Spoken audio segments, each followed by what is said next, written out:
Iran और Israel के बीच बढ़ते तनाव ने पूरी दुनिया की नींद उड़ा दी है, क्योंकि दुनिया का लगभग 20% कच्चा तेल जिस रास्ते से गुजरता है वो है स्ट्रेट ऑफ होर्मुज। और ये रास्ता बंद कर दिया गया है। सऊदी अरब, इराक, कुवैत, यूएई, उन सभी से आने वाली सप्लाई पूरी तरह से प्रभावित हो रही है। भारत अपनी जरूरत का लगभग 85% कच्चा तेल इंपोर्ट करता है, इसलिए सीधा असर भारत पर भी पड़ने वाला है। लेकिन सवाल ये है, क्या भारत पूरी तरह से फंस चुका है या फिर भारत के पास ऐसी सिचुएशन में कोई और भी विकल्प है? आइए समझते हैं आज की इस वीडियो में। मार्च 2026 की स्थिति को आज हम देखने वाले हैं। ईरान इजराइल के बीच जो भी तनाव बढ़ रहे हैं उसके लिए भारत के सामने एक बहुत बड़ी चुनौती खड़ी हो चुकी है। अगर हम थोड़ी बैकग्राउंड को देखें तो हॉर्मुज जलडमरू मध्य यानी कि हॉर्मुज स्ट्रेट का आखिर इतना महत्व क्यों है? तो दुनिया का सबसे महत्वपूर्ण इसको चेक पॉइंट माना जाता है। आप मैप में देख सकते हैं, ये है पूरा मिडिल ईस्ट। यहाँ पर इस जगह में जहां पर पर्शियन गल्फ है, बिल्कुल उसी जगह पर ही हॉर्मुज स्ट्रेट आता है।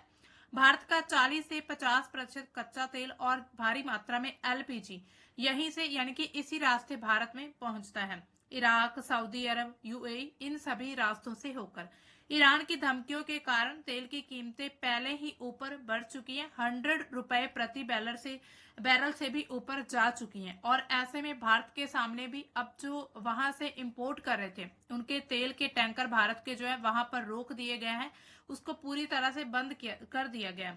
चुनौतियां क्या है? सबसे पहली चुनौती है इन्फ्लेशन। तेल की कीमतों में हर $10 की बढ़ोतरी से भारत की महंगाई बढ़ेगी। 0.3% तक महंगाई बढ़ सकती है। एलपीजी क्राइसिस भारत में देखने को मिल सकते हैं। कच्चे तेल के मुकाबले एलपीजी का स्टॉक भारत में बहुत ही कम है। केवल 10 से 25 दिन का ही बैकअप भारत के पास है। घरेलू चिंता का विषय बना हुआ है, क्योंकि अगर 10 से 25 दिन के बीच इस रास्ते को नहीं खोला गया तो भारत में एलपीजी पूरी तरह से खत्म हो जाएगा। यानी कि एलपीजी कहीं से आ नहीं पाएगी और फिर भारत में ऐसे समय में जिन जगह पर भी एलपीजी यूज किया जा रहा है वो सभी कार्य बंद हो सकते हैं। अब भारत के पास कौन कौन से विकल्प हैं इस चीज को लेकर? पहला विकल्प आता है रूसी क्रूड ऑयल, यानी कि सबसे बड़ा सहारा हमारा बनता है रूस, जो कि भारत का सबसे पुराना मित्र है। और हम इसको एक अच्छा मित्र मान सकते हैं, क्योंकि जब भी भारत ऐसी सिचुएशन में फंसा होता है तो रशिया ही हमारे काम आता है। रूसी तेल जहाजों का एक बहुत बड़ा बेड़ा भारतीय जल क्षेत्र के पास तैयार है। इसका एडवांटेज क्या होगा? यह तेल हॉर्मुज पर निर्भर नहीं है, आर्कटिक या फिर बाल्टिक बंदरगाहों से भारत की तरफ आता है। यानी कि अगर हम देखें तो इस रास्ते से ना होकर ये बिल्कुल इस रास्ते से भारत की तरफ पहुंचता है। मैप में आप देख सकते हैं।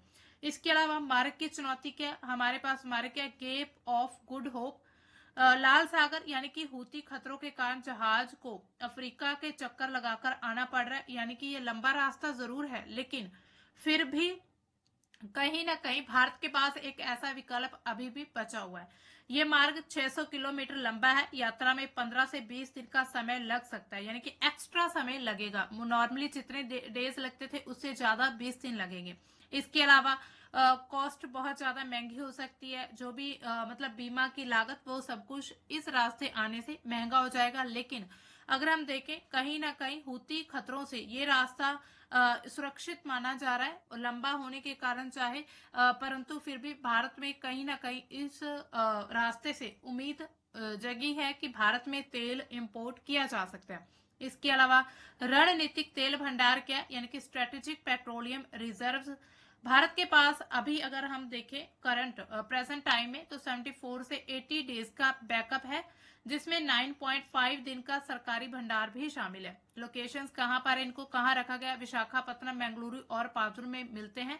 इसके अलावा चंडीखोल और पादुर में क्षमता बढ़ाकर इसको 90 दिनों तक ले जाने की एक योजना चलाई जा रही, ताकि ऐसी इमरजेंसी सिचुएशन में भारत के पास अपना जो रिजर्व होने चाहिए।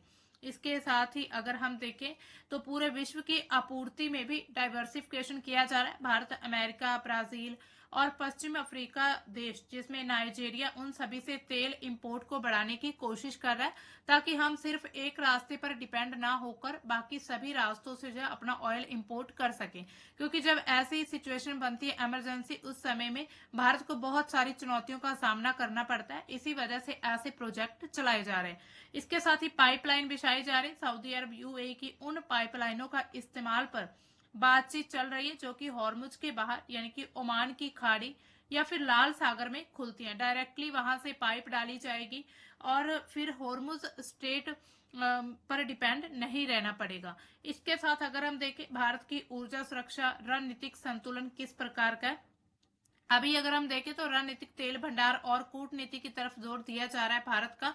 क्योंकि अगर हम मैप में भी देखें या फिर कहीं हम यहाँ पर मिनरल जहां पर भारत में मिलता है, भारत में क्रूड ऑयल बहुत ही कम मात्रा में मिलता है, वो भी सिर्फ कुछ प्लेसेस पर, जैसे कि विशाखापत्तनम में है, मंगलुरु में है और पादुर। सिर्फ इन 3 प्लेसेस पर ही भारत में क्रूड ऑयल पाया जाता है, वो भी बहुत ज्यादा मात्रा में नहीं।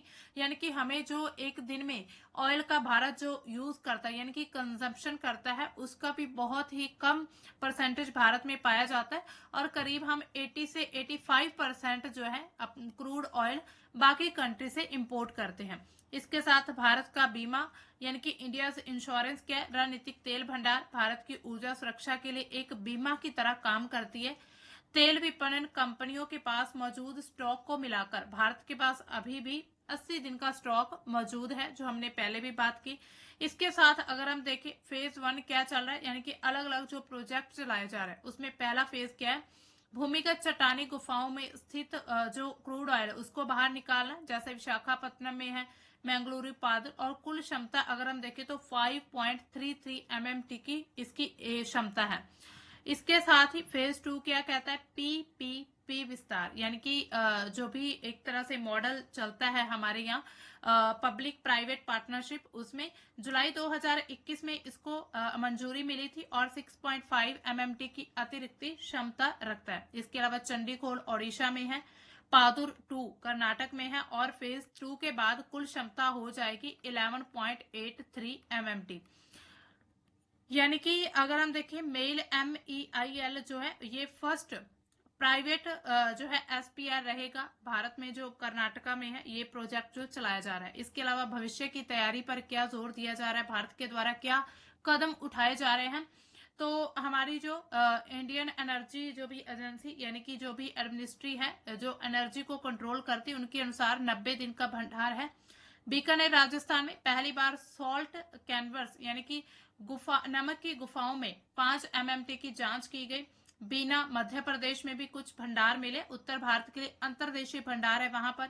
मिशन समुद्र मंथन चलाया जा रहा 2026 से गहरे समुद्र में तेल की खोज करना और फिर उनका भंडार करना, यानी कि उनको स्टोर करके रखना, ताकि ऐसी जितनी भी सिचुएशन बनती उसमें भारत जो अपने विकल्प खुद ही ढूंढ सके। इसके अलावा भू राजनीतिक ढाल क्या है, ये जो भंडार है भारत को हॉर्मुज जलडमरू मध्य वैश्विक चेक पॉइंट्स पर तनाव, कीमत में अचानक उछाल, आपूर्ति बंद होने से बचाते हैं। यानी कि हमें पता ही जब एक जगह से या फिर भारत जिस पर पूरी तरह से डिपेंड है वो रास्ता ही बंद कर दिया जाए, इट मीन्स कि भारत अब इकोनॉमी खतरे में है। भारत में जो डेली यूजेस में हम जो ऑयल वगैरह यूज करते हैं यानी कि जो भी पेट्रोल डीजल यूज किया जाता है वो भी उसमें भी हमारी डेली रूटीन जो है वो भी खतरे में पड़ जाता है।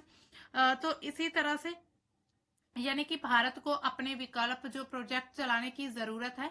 हालांकि ये पूरी तरह से अगर मान लीजिए हॉर्मुज स्ट्रेट बंद हो जाती है तो फिर ये ऐसा नहीं होगा कि भारत के पास कोई विकल्प नहीं है। भारत के पास एक रशिया एक बहुत ही अच्छा विकल्प है जो काफी पुराना मित्र भी रहा है, यानी कि आज भी मित्र है। रशिया के साथ हमारे अच्छे संबंध है, कोई भी हमारी उनके साथ अभी तक तनाव नहीं चल रहा है। लेकिन चीन के कारण थोड़ा बहुत जो है रशिया वो चाइना को प्रायोरिटी देता है और भारत को थोड़ा पीछे की तरफ रखता है। लेकिन अगर हम मतलब प्राइवेटली देखें, अगर हम प्राइवेसी के साथ देखें, मतलब अलग से देखें, इंडिविजुअली देखें, रशिया और इंडिया के संबंध थोड़े अच्छे हैं। इसके साथ ही कूटनीति का रुख क्या, रूस और ईरान घरेलू भंडारण के साथ ऊर्जा सुरक्षा विदेशी गठबंधनों पर भी डिपेंड करती है। रूस और ईरान भारत के लिए रणनीतिक रूप से काफी महत्वपूर्ण है, लेकिन उनकी भूमिकाएं बिल्कुल ही अलग अलग की तरह काम करती हैं। इसके साथ ही अगर हम देखें, एक जो है पावर सप्लायर है और दूसरा जो है वो ट्रांजिट हब की तरह काम करता है।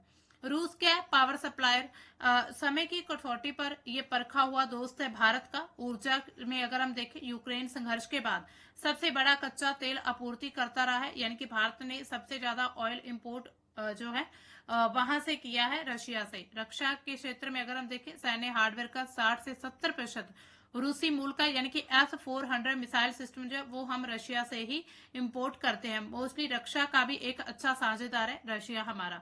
इसके अलावा रूस जो है भुगतान और रणनीतिक चुनौतियों के रूस के सामने पश्चिमी प्रतिबंधों के कारण डॉलर में व्यापार होना मुश्किल होता है। रुपया और रूबल व्यापार तंत्र, लेकिन व्यापार असंतुलन ये सबसे बड़ी बाधा बना हुआ है। भारत का समर्थन इसलिए जरूरी है ताकि रूस पूरी तरह से चीन के पाले में ना चला जाए। यानी कि मान लीजिए भारत अगर रूस को सपोर्ट नहीं करता या फिर रूस के साथ कोई ट्रेड नहीं रखता, एक अच्छा दोस्त तो हम गंवा देंगे, लेकिन उसके साथ ही रूस पूरी तरह से चाइना के पास भी जा सकता है। इसके अलावा ईरान क्या है? कनेक्टिविटी का एक द्वार इसको माना जाता है ईरान को, क्योंकि ये इंडिया को मध्य पूर्व से और यूरोपियन कंट्री से जोड़ता है, जो कि एक बेहद छोटा रास्ता है। चाबहार पोर्ट के जरिए पाकिस्तान को अलग करके अफगानिस्तान, मध्य एशिया तक पहुंचने के लिए 10 साल का समझौता किया गया था। ये एक बहुत बड़ा गेम चेंजर था भारत के लिए चाबहार पोर्ट, लेकिन अब भारत ने इस पोर्ट को भी खोने जैसी सिचुएशन बना ली, यानी कि लगभग भारत इस प्रोजेक्ट से बाहर निकल चुका है। इसके अलावा INSTC उत्तर दक्षिण परिवहन गलियारा रूस और यूरोप से जुड़ने का सबसे छोटा रास्ता इसको माना जाता है। ईरान इसका एक बहुत प्रमुख केंद्र है, यानी कि इसको सेंट्रल हब मानते हैं, और इसी वजह से इसराइल और यूएसए जो है वो ईरान को थोड़ा आगे बढ़ता हुआ नहीं देखना चाहते। अगर ये जो प्रोजेक्ट पूरा हो जाता है तो ईरान को भी इससे फायदा हो सकता है, क्योंकि जो टैक्सेस या फिर ड्यूटी वगैरह होगी वो ईरान को भी भारी मात्रा में मिलने वाली है।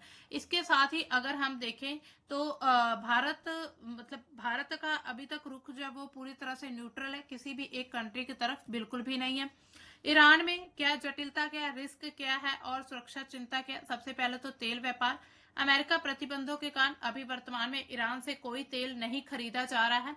सुरक्षा को लेकर क्या, ईरान इसराइल के बीच बहुत युद्ध जो है लगातार बढ़ता जा रहा है। मध्य पूर्व में लगभग 90 लाख भारतीय जो है वहां पर उनकी सुरक्षा जो है खतरे में पड़ी हुई है, और वहां से एक तरह से बातचीत भी की जा रही उनकी गवर्नमेंट से भारतीयों की सुरक्षा के बारे में। इसके अलावा कारक इसमें क्या क्या है, जैसे मुख्य स्तंभ है, और रूस, एक ईरान है और एक रूस है। यहाँ पर अलग अलग उनका एक तरह से तुलनात्मक अध्ययन किया जा रहा है। रक्षा और सस्ता कच्चा तेल मिलता है रशिया से। ईरान जो है वो कनेक्टिविटी के लिए एक बहुत बड़ा हब है, मुख्य माना जाता है। बड़ी बाधा क्या है? रूस में पश्चिम प्रतिबंध लगाए जा रहे हैं, और ईरान में क्या है? अमेरिका के प्रतिबंध लगते रहते हैं। इसके अलावा व्यापार मार्ग, ये रूस जो है ये आर्कटिक मार्ग से होकर गुजरता है, जहां पर केप ऑफ गुड होप है। इसके अलावा INSTC ये गल्फ ऑफ ओमान से गुजरेगा। और भारत का रुख क्या है? अभी तक स्ट्रेटेजिक स्वायत्तता है, यानी कि स्ट्रेटेजी ऑटोनॉमी को फॉलो करता है भारत रशिया के लिए, और संतुलन बनाना चाहता है इसराइल और ईरान के बीच, यानी कि यहाँ पर न्यूट्रल है, बैलेंसिंग सिचुएशन में है भारत। अगर हम इसके निष्कर्ष की बात करें तो वर्तमान समय में संकट जो है अभी छाया हुआ है। भारत की दोहरी रणनीति स्पष्ट है, रूस से ऊर्जा आपूर्ति को बिना रुके जारी रखना और यूरेशिया की चाबी के रूप में ईरान के साथ चाबहार प्रोजेक्ट को बचाकर रखना। तो ये भारत के सामने भी बहुत बड़ी अभी तक यानी कि चिंताएं बनी हुई हैं। तो इससे क्या सवाल उठते हैं, तो क्या ईरान युद्ध से भारत पूरी तरह से संकट में है? अगर देखा जाए तो असर पड़ेगा, लेकिन पूरी तरह से नहीं, क्योंकि भारत के पास अभी भी थोड़े बहुत विकल्प हैं। भारत के पास रशिया का साथ है, रशिया से ऑयल मंगवाया जा सकता है। रूस, केप ऑफ गुड होप, रणनीतिक भंडार और नए सप्लायर, ये 4 बड़े कार्ड अभी तक भारत के हाथ में ही है। अब सवाल आपसे, क्या आपको लगता है कि भारत इस संकट से सुरक्षित निकल पाएगा? कमेंट में जरूर बताइएगा, और ऐसे ही जियोपॉलिटिकल अपडेट के लिए हमारे चैनल को सब्सक्राइब करिएगा।